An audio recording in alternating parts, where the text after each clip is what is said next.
Ulara badimulu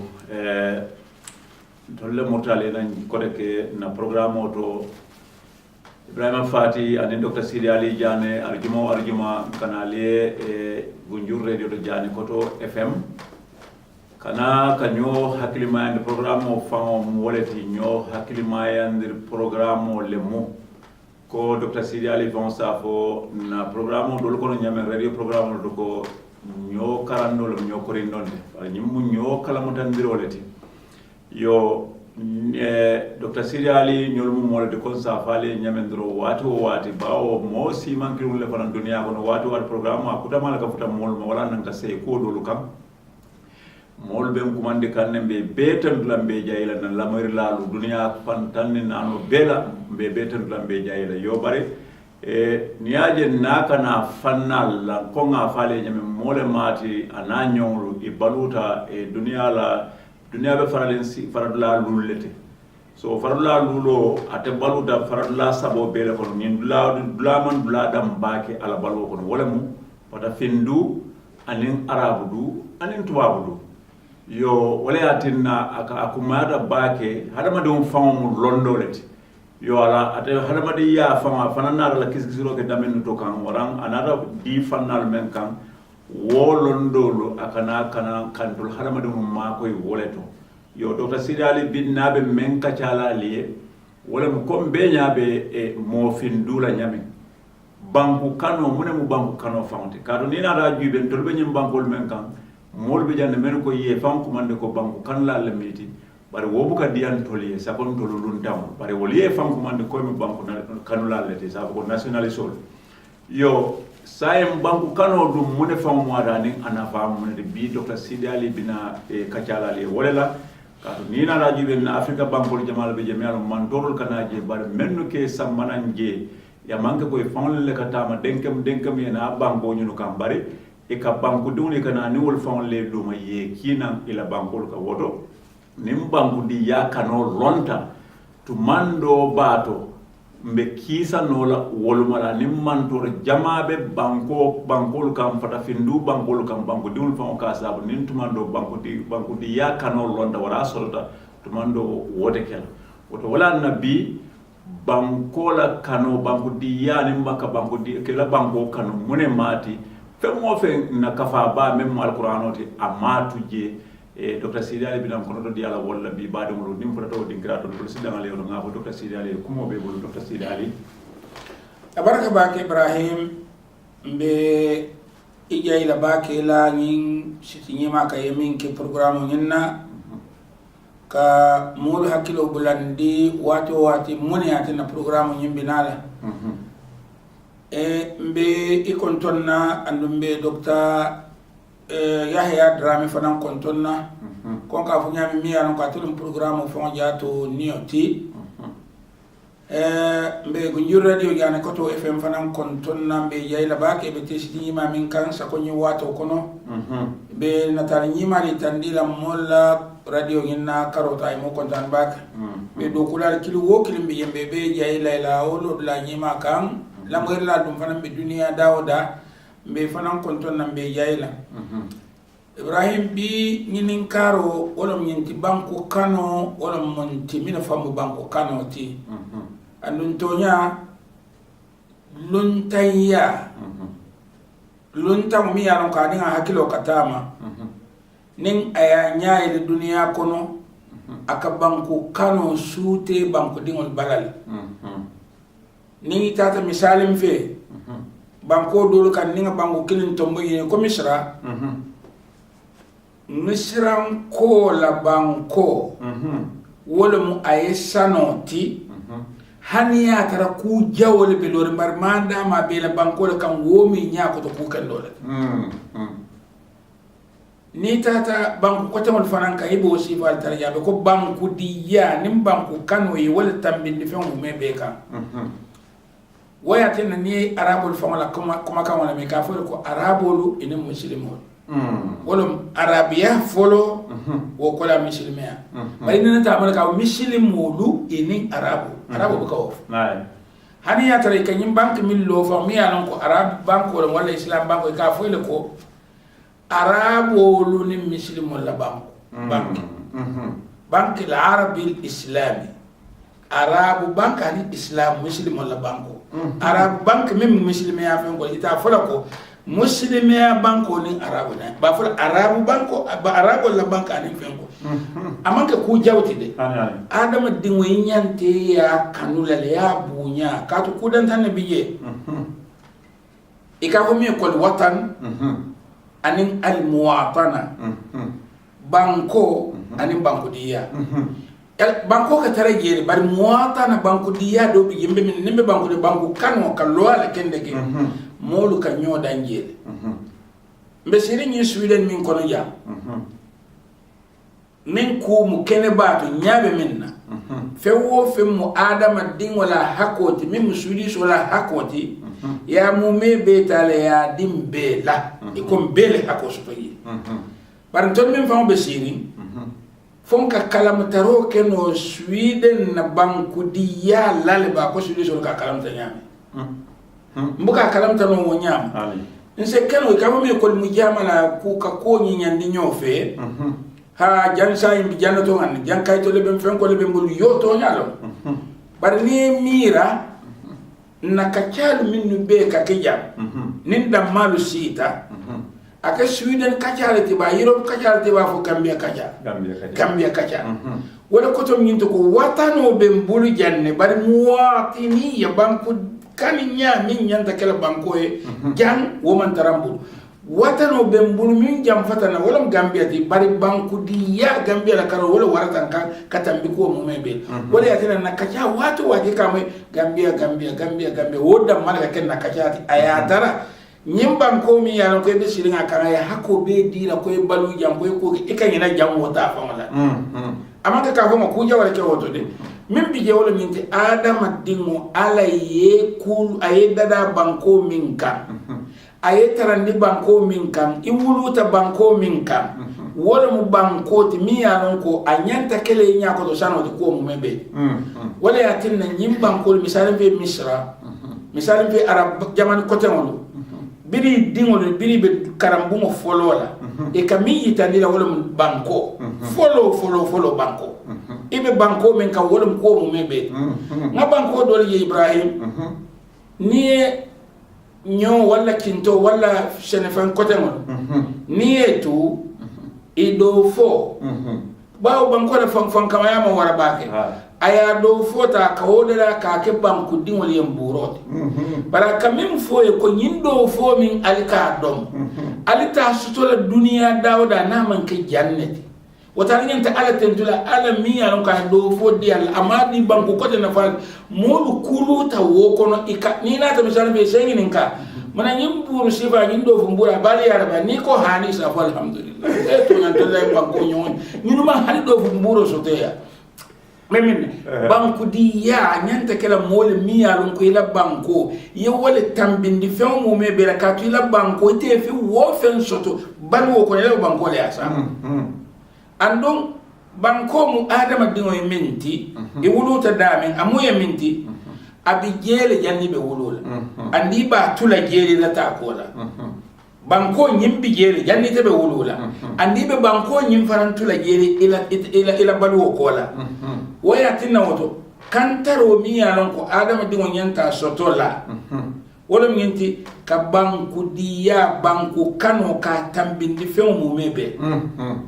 banko kano ka tambindi kuwo kula adama dingo kamin su wandi al taro kola banko ka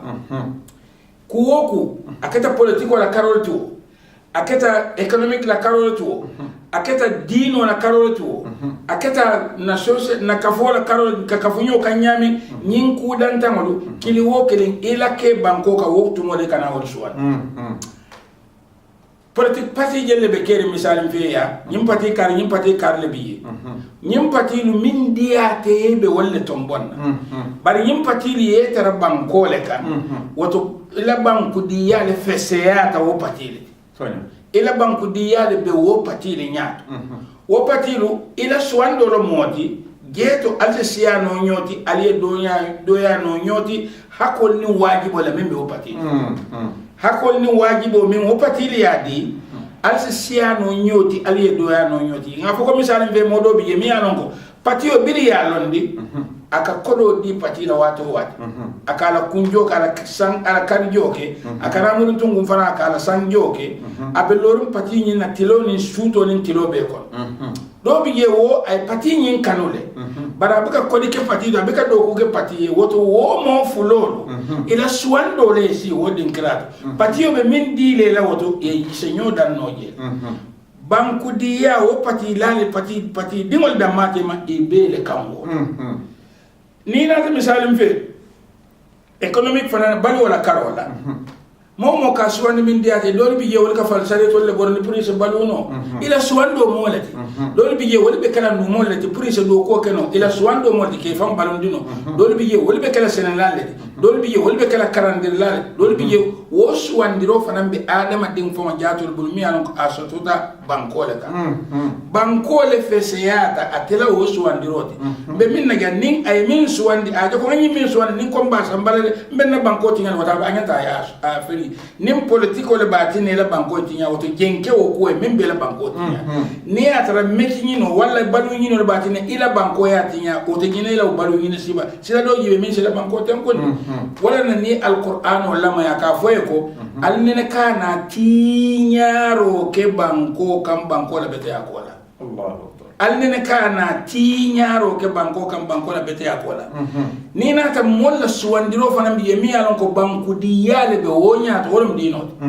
dino min diate ka wala suwandi anduite dino suwandi lano ayatere man ke banko dingoti ibe sotola wo kole na dino suwandi wote soto da dinkramento awla wala nyanta wala bunyata wala hormata wala tambita ite kan katambi ila suwandi dino le minta misalim fe ni koy mislimo lati fo bi hawo ni amat kunyima e dina nyima tomboy fam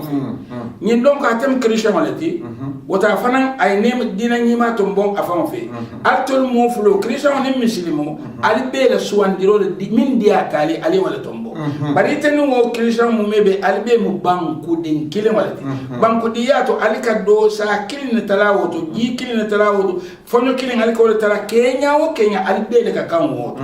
woto ila dino wo mu ila suwandiro le wo manyela banku diya fem mala woto isi nyolu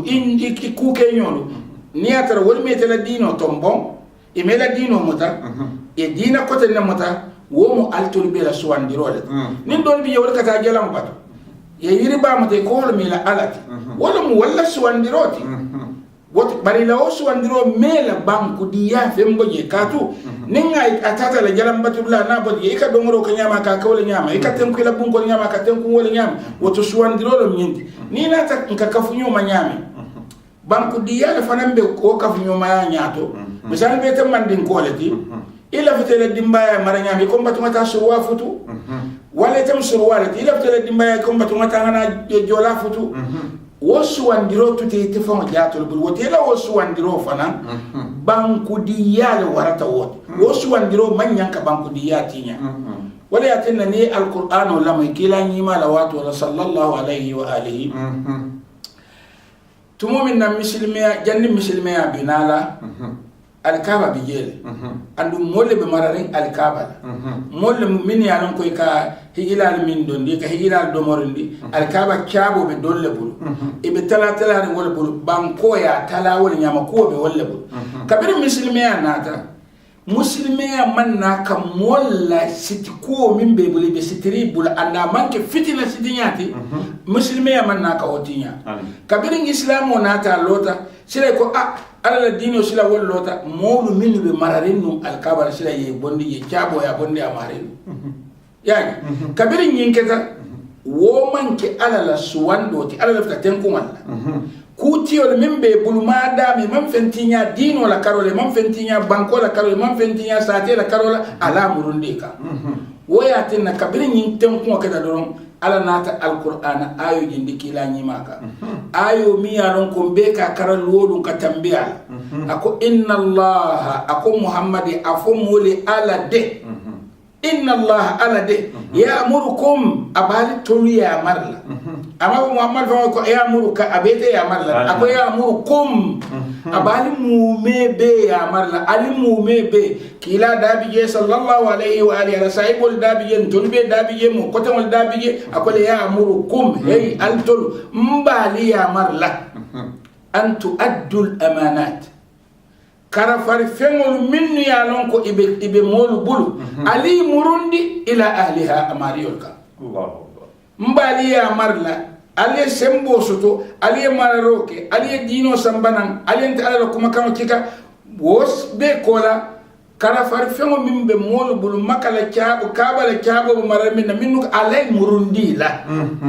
alam minno katumbe minna banko famo jaato ila muwata na banko diabe ko nin kumi wala busila ini mo be kan bar mo site la basate to nyinne be fixing nyinne ngam ni tanata ya ila man do salon ko ye la banko diya ye fenne bondi ni nga falle ni ko misalim fe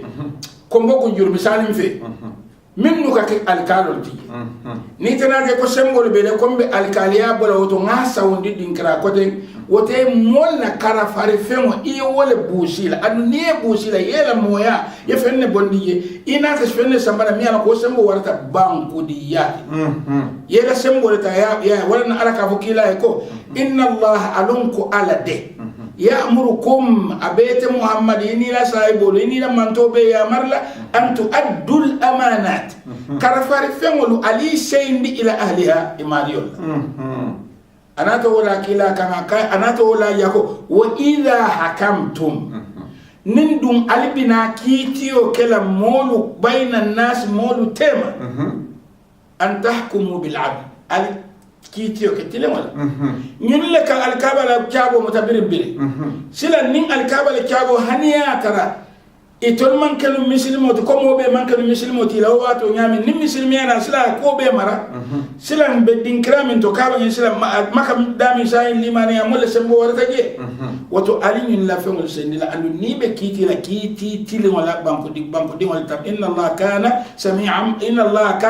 basira ala kata moyri lalati akata jela arani ajiba kam kutol janja ko kam man ko tan kononto nin kononto to dol ke to lan ka ala to tan kononto nin kononto man ko tan kononto nin kononto min be ala la wo man kutolu kili wo kilin ku akadiyami fenna ala ko nyindin krato inna allah kana sami'an ala kata moyrilalati moyro ka ke ko le min ka fo min dun tal da mal te malika diyami na ngani ha nyun man jamaran sayi because I Muslim nata ni man jam fengel hani janni Muslim ya binale bi je mararin woto ni Muslim ya nata ali mararo to ibulu yage basiran anda be jero ke kan fanan katu niata ala mu fikki de dum ko barabu jer lalati aka minge niata nyim ko te be jarte no ata fola ko ala ke wayatina woto ni ko al muwatana banku diya mo jama nke mai sakko bi politician nke mai ka ko majority and minority wolum al arabia mol min yalan ko siyata bake ani al aqalliya min doyata ba politico wala dino mose majority ni minority sotono woto min siyata ne min doyata katu molla suwando lo moti bari banku diyato majority ni minority tije ngako ko misalim fe ko banko mu mebe kan ite wulute ila lasilo damma wala mandin koti fo nin banko be tu be mu manjako fo hako mimbe o manjako bul wa hako man tarete bul be la kilina ke mandin koti ba banko le banko diya hako wo mo bele ka kawoto mo be ka siya moti woto banko diya hako ninga fala misali fe gambia nin ko misali fe mandin ko siya yo mandin ko siya gambia kon bari mandin ko la o siya fo le koto nyinte ko hako membe mandin ko bulu banko diya to wala siya ta manja ko ti banko diya to ba adi be banko di wala ti banko nyanta kala fenneti moni nyako to nyant to ka fo nyina ka bin na dindimma mbikan na molu karandi banko kano la banko kano mbike karanda nke karandi sa ko mimbe ke wala nke karandi wandi kitabo le wandi kafali ke karandi wala ni ta kam mo karandi kitabo la kafala buko le min da england english wala wala england wala mi la banko kano le yela banko kano le ite hanyele ta angateri yela wulo ta yale ite nana Sweden han pura ya bo ikatara seni pura le tambilela ite hani le mala ila banko ya kanule ite hani yiro kuntula yela banko kanu wala belori ntoli ka walla kitabo le karan na karambungol to wolu ke la banko la bunya itandi anila ko mo mebe itandi idingol le ntoli ka walla banko bunya karan iyale nka walla banko bunya kalam tamfamu fele ya anu akatina itolle ka hakeya ntoli fama fe na banko to katambi ntoli fama misali mfe ise moje miyano ko Gambia dingolo mu Nigerian kolom Ghana kolom Sierra Leone wala Liberia ni tara do yena be diamola asa miracle Liberia wata bari ni ndoli sa miracle misali mfe ko London ne makamu bunyata mo nyanta wala bunyala katambi Banjul ni Freetown na anin atondi Accra la ni wosiba woka akatare ko wala atondi Nigeria ise mina ko kat kuluro kata nyame yen kulula ko wala dula bunyali nyanta wala bunyala ba yo ni na ta misali fi arabu karam farana karo lebe o sifare tarala je iba tarala moka mutako atela fahamroto makale feseyata Banjul atel wala makan ko bole fola iba tarala ko kahira man nyongo so telefon ga wanga ko mu dunia be ba mu kahira adi ka wulu wala ko be wala ko hanin be bimin kon misran ka le fahamroto dunia be ba ma mu kahira misrale e ka fa ko mu dunia ba mu jele amanke ka ko nyim talingol tin itolia wala dunia ba mu kahira andu momu biri wulu ta janni kan ko mundu nu'umat azafirihi biri ko ringol funti wato ike min dundi kun ko wala min ko janno mu dunia ba ika fo hana jiyo ni ami be muruna kan ni ya jiyo fam min ne nil min dia ko be muruna je yani ikami itandi wala nyimban ko lo mi ya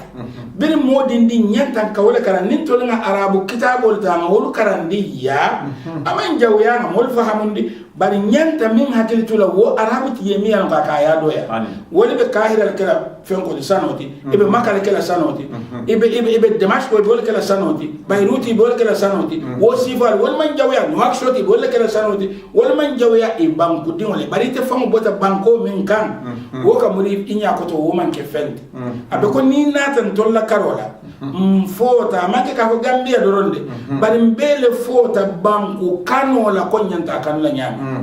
mbele fota banku kanola ko nyanta kan la nyami ni tada Senegal ibe o sifa tara yi ka tara minnu 40 e fahamro kende Faransiya le bunyata wolo fiya Senegal ko angale ya le bunyata Gambian ka yati Gambia kon man nin kanin jolani suwata woto de bar angale ya ka English oti wala bunyata Gambian ko nyako do katambi Gambian ka diya fangal ku jawolo moti mada be te wuluta dinkraminto ya mira ko dunkira dole bi yemin bunyata feseyata woti wayatinna ninga banku diya ninga bulani nyama mbe dula dole kan lamman man nyanta modbe kan la bari mbe dula dole kan la nga fesamante yandi mfamo yakan mbe dula dole bunyana nga fesamante yandi mfamo yakan ni na tan gibe mbe balori nyame ala min di mo le la banko kan wala be wala mi tati nsenyo de mano ka futa nyo kan ka dunyo la mi salve mi man so do jang isa sono dinkra kote nene nga misalin killing fenke nene nga funu hani ameta Gambia kono yi iko Libya be mako ero di la Gambia wati tambida iko Libya be Gambia mako ila ko de baro be ko la Libya tanga mira Libya ngata Gambia mako ila mina be Libya mina ay to ko tamina petrol ni ko Libya be Gambia mako ila tebe ngene bura ko anga mira bina petrol kulumbala sambana ka petrol di Gambia ko yan tara nga mano tara jurumi ko ni ko Libya la mako ero Ibrahim wo manke mako ero ti nyanta kibir la mina Libya baka mano sene abuka mano sene what modo min bika mano sene wo binete mako ela no mano to nyati andi te ya se mano sene no ni ko misali fe ko Libya Gambia mako yi Gambia fana ngata Libya mako ela nyadi Libya la petrol sama Gambia fana mano sama bayo bar ni te be siritem banko dingol te andum banko ale min diila o banko la ingento o banko min bunyala iman wo bunya soto no ila banko ye ya banku doruta ye wolle bunya ye tambindi famo yala buti be sirin ibno belari nyoka banku diyate wo nyama banku diyamu banku kanoleti banko folo wo kola fe wo fe banko folo fe wo fe nin adama dun ka soto yin duniya kon ala suwandiro kan banku diyale bunyata wo fe wo fe banku diyale bunyata wo ni atara banku diya ya fay duma doron ye banko min cika wolu me kalam da kat woli ye ya kan wallahi bari tol min fota ngin ne lam buke karandi dindi wala karambum do dindi wala karandi la karambum to mbike karandi atondi arabu karambum to wala tubabu karambum to wala dinkira ko te mbike karandi ni banku kano wala banku kano mbike karanda banku kano nyimmu je doti dindingol ye kebali bunya kebali balafa dindingol ye kebali wati tolle be dindingol nyaati la tawgi ke nyaati ne dindingol jabe kukale mem betea ya itandela ni mem betea kana fodo ya ma pim ya bay hani bar mem ay kule ke mem betea dindingol ma ngenta menna abina sele tanoto afa ba mem betea ta min betea de yo fa ho batina dindingol yin ala kebaya ni ase kebaya ku nyimaka bar ni atara misalin fe be sirin nyama ntolu fa mambu nya dinna alfalla mambu nya dinna dindi manna dindingol balafa manna banko cika ka fesamante ni kuwo kuti monu minni alon ko ila banko lu mara ila banko fesamante ni kuwo kuti ni wala sita ya wate ni nga makamo dila manyan ka makamo min dila ibe marala wallahi andu ni mara Ibrahim itela alfal bu nyala katila alfal intela alfal ne dindi o jabe lola be kebal nenna akawo kebal minne wallahi walin tala kebal ne dindi o min jabe lola kebal ngata ba fa albeten o kebal man kala kebal wala yatinna ne ajibe han imam malik ka fo ko konne ne ngam fo janno sate o sate almamu nyanda kala sate mo fa wonde fonia taramo ko to mansu min sa almame aji banni wala te lunta man nyanka nyaton kaya wandi mol ila banko kan ka to lunta nyaton kaya taje ila bunya ko ta bunya la ila marafi wa ta marala nyama abe mira la fa ko la be mira la fa ko la woto banku diya beto wala mi nti nganna banko kanu andunga kata fanan na banko kanu dundi dindi wol kono woda mali sate na ngana kisa abaraka bake Dr. Sidi Ali comme ka kenyamen doro jannimbe kumo kum fala butun elafta bondondiro mengal bawo yalo ko mo jamala ke defon kumandi mo jamala kan de kunno kumandi adum molu fanan comme Dr. Yaya même fanan mata programme même ka programme nyim fa globa ko afanan ka mo jamaka kumandi so ni be molu elafta mol ko na men sina mo ha batum bi yesila nin ko mo bantale bari to nya molu akamuli kela kontano itandi programme nyennale nin alen de malundo bi o modol bine tol fam fa jamani min be ka fengo gamba paren la kamal bar be jayla ba fele ko ya barka bake ikan wusindo mingi pour ngana ko yinke ba ni be ko ke kam moli abe ke kurin ikam kam do barnama ke ko isalan ko te mari felte la ko ke le te Ibrahima fana barka bake ika programme la nyame baraka bake badum lu butum bi wato en so jannela ala la demaro kam dolle amoy nyola banku diñu ka banku diñu kanu ndila banko la